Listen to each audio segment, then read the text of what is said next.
Hello guys, welcome to my YouTube channel. কেমন আছো তোমরা? এখন আমরা কথা বলবো হচ্ছে হলিউডের একটি ফিল্ম নিয়ে, যেটা কিছুদিন আগেই থিয়েটারে রিলিজ করেছিল। ফিল্মটার নাম হচ্ছে কোয়াইট প্লেস, যেটা হচ্ছে কোয়াইট প্লেস ফ্র্যাঞ্চাইজের 3 নম্বর ফিল্ম। এবং এই ফিল্মটা কিন্তু প্রিকুয়াল এবং একদম কিন্তু প্রথম ফিল্ম। এই যে ফ্র্যাঞ্চাইজটা আছে কোয়াইট প্লেস, তারপরে ডেথ, যেটা নেক্সট পার্টটা বেরিয়েছিল, ঠিক আছে। তো এই যে 3 নম্বর পার্টটা যেটা এখন রিলিজ হয়েছে, এটা কিন্তু সব থেকে প্রথম স্টোরিটা দেখাচ্ছে একদম কোয়াইট প্লেস ডে ওয়ান। ফিল্মের নামটাই হচ্ছে ডে ওয়ান, যখন হচ্ছে যেই দিনটাই হচ্ছে এলিয়েনরা অ্যাটাক করেছিল। তো যারা দেখেছে এই ফিল্মটা, সেটা হচ্ছে এই ফ্র্যাঞ্চাইজটাও কোয়াইট প্লেসের প্রথম দুটো পার্ট, তারা খুব ভালো করে জানে যে গল্পটা কী এবং এই গল্পটা কীভাবে এগোয়, এটা আমরা সকলেই জানি। তো এই ফিল্মটা কীরকম হলো, এবার প্রথম দুটো ফিল্ম মানে কোয়াইট প্লেস ডে ওয়ান এবং কোয়াইট প্লেস এবং তার পরের পার্টটা, এই দুটো পার্ট ডিরেক্ট করেছিল হচ্ছে জন ক্রাসিনস্কি, যে কোয়াইট প্লেস ডে ওয়ানে মানে হিরো ছিল, ঠিক আছে। তো সে প্রথম মানে কোয়াইট প্লেস যে প্রথমটা, সেটাতে সে হিরো ছিল এবং লাস্টে সে মারা যায়।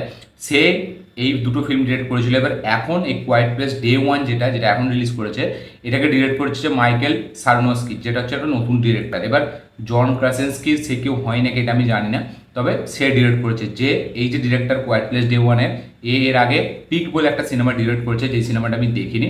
এবার এই যে সিনেমাটা সে ডিরেক্ট করেছে, এই সিনেমাটা হোয়াইট প্লেসের যে একটা মানে একটা ব্যাপার আছে, ঠিক আছে, সেই ব্যাপারটা কিন্তু আমার মনে হয় কোথাও না কোথাও গিয়ে এই সিনেমাটা ম্যাচ করতে পারে না।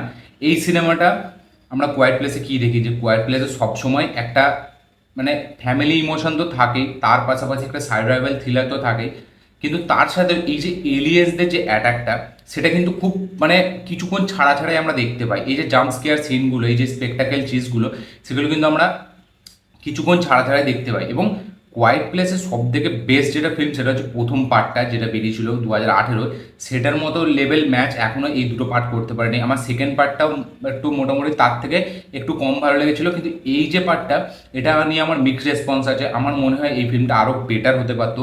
এই ফিল্মটা আপনি যখন দেখবেন, একটা ফিল্ম আছে যেটা নেটফ্লিক্সে অ্যাভেলেবেল আছে, যেটার নাম হচ্ছে বার্ডম্যান, ঠিক আছে। তো বার্ডম্যান, হ্যাঁ এরকম একটা নাম, বার্ডস অফ ম্যান না বার্ডস অফ প্রে, এরকম একটা নাম।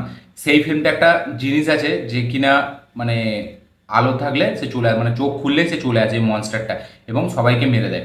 এই ফিল্মটা যখন আপনি দেখবেন, এই কোয়াইট প্লেস ডে ওয়ান, সেটা কিন্তু ওই ফিল্মটার কথা অনেকটা মনে করাবে। এই ফিল্মের অনেকটা পোর্শন, এই যে বন্ডিং, এই যে বাবা মেয়ের যে একটা ইমোশন, এই যে এখানে একটা লোক আছে, ক্যারেক্টার আছে, তার সাথেই একটা বেড়ালের ইমোশন, তার সাথেই আমাদের যে প্রোটাগনিস্ট মেয়েটা, তার ইমোশন, এইগুলোতে অনেকটা টাইম নষ্ট করে দিয়েছে।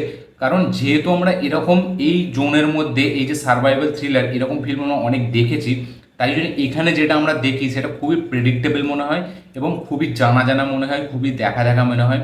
এবং এই যে যেটা কোয়েট প্লেসের মেন যেটা জিনিস, যে এই এলিয়েন্সগুলো, এই মনস্টারগুলো, তাদের যে সিনগুলোকে বেশি করে দেখাবে, এখানে কিন্তু স্কেল আপ করা হয়েছে, গ্র্যান্ডার অনেক করা হয়েছে, ঠিক আছে, বড় স্কেলে শুটিং করা হয়েছে, আরও লার্জার দ্যান লাইফভাবে সিনেমাটাকে দেখিয়েছে। কিন্তু সেই যে একটা ইমোশন বা সেই যে একটা জিনিস যেটা আমরা কোয়াইট প্লেস থেকে এক্সপেক্ট করি, সেটা না কোথাও গিয়ে এই সিনেমাটি ম্যাচ করতে পারেনি। আমার মনে হয় এই সিনেমাটিতে খামতি হয়ে গেছে অনেক। এই যে বন্ডিং ইমোশন, এরকম আমরা প্রচুর সিনেমাতে দেখেছি সার্ভাইভাল থ্রিলারে, এবং সেটা আমরা কোয়াইট প্লেসেও দেখে এসেছি, অলরেডি দুবার দেখে নিয়েছি। প্রথমটাই সব থেকে বেটার ছিল, যেটা হচ্ছে ফ্যামিলির মধ্যে ছিল।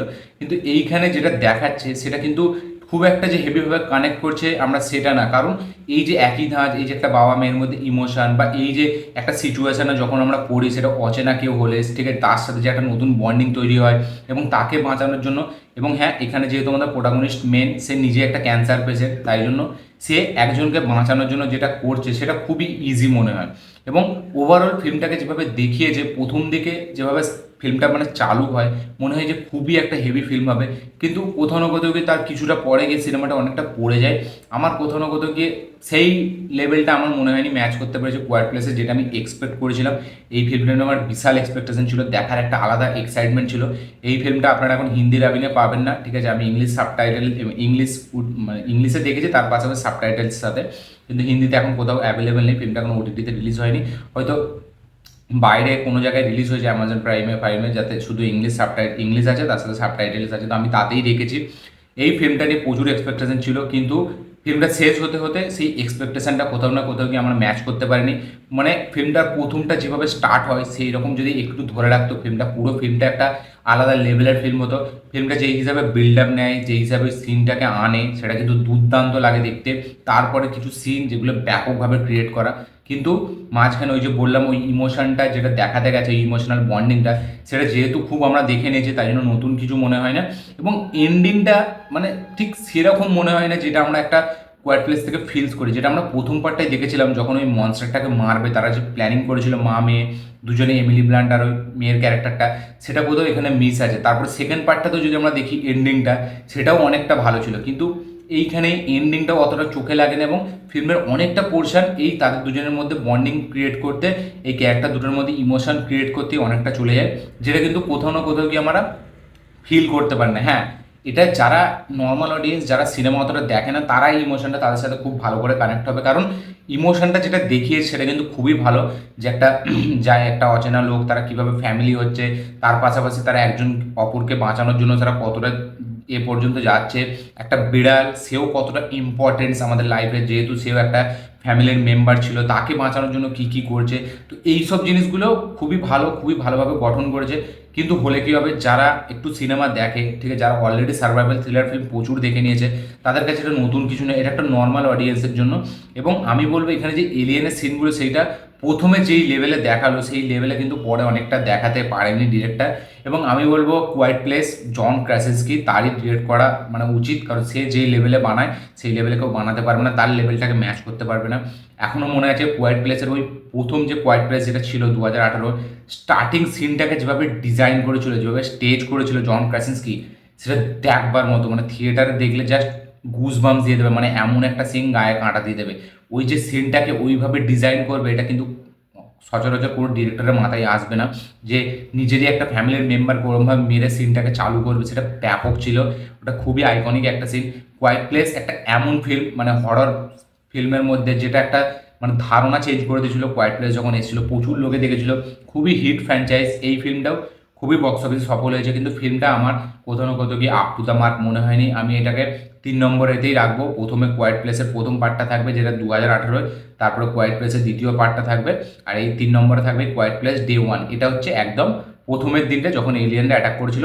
তারপরে হচ্ছে এই যে সেকেন্ড পার্টটা বেরিয়েছিল সেইটা, এবং লাস্টে হয়তো গিয়ে ওই যেটা আমরা দেখেছিলাম এমিলি ব্লান্টের, ওইটা হয়তো আমরা হচ্ছে সব থেকে লাস্ট পার্ট যেটা আমরা দেখেছি, ঠিক আছে। তো আপনারা দেখুন, ইংলিশে অ্যাভেলেবেল আছে, জোগাড় করে দেখে নিন। যদি দেখে থাকেন অবশ্যই কমেন্টে জানাবেন যে আপনাদের কীরকম লেগেছে। যারা অলরেডি দেখে নিয়েছেন তারাও কমেন্ট করবেন যে আপনাদের কীরকম লেগেছে। আমার এই ফিল্মটা মোটামুটি লেগেছে, আমি আরও এক্সপেকটেশন আরও বেশি ছিল। এই ছিল আমার বক্তব্য। আপনাদের কি রিয়াকশন অবশ্যই কমেন্ট করে জানাবেন। আমার এই ভিডিওটি ভালো লেগে থাকলে লাইক শেয়ার কমেন্ট করে দিন। চ্যানেলটি নতুন হলে চ্যানেলটিকে সাবস্ক্রাইব করুন, বেল আইকনটি প্রেস করতে ভুলবেন না। দেখা হচ্ছে পরের ভিডিওতে, ততক্ষণের জন্য বাই।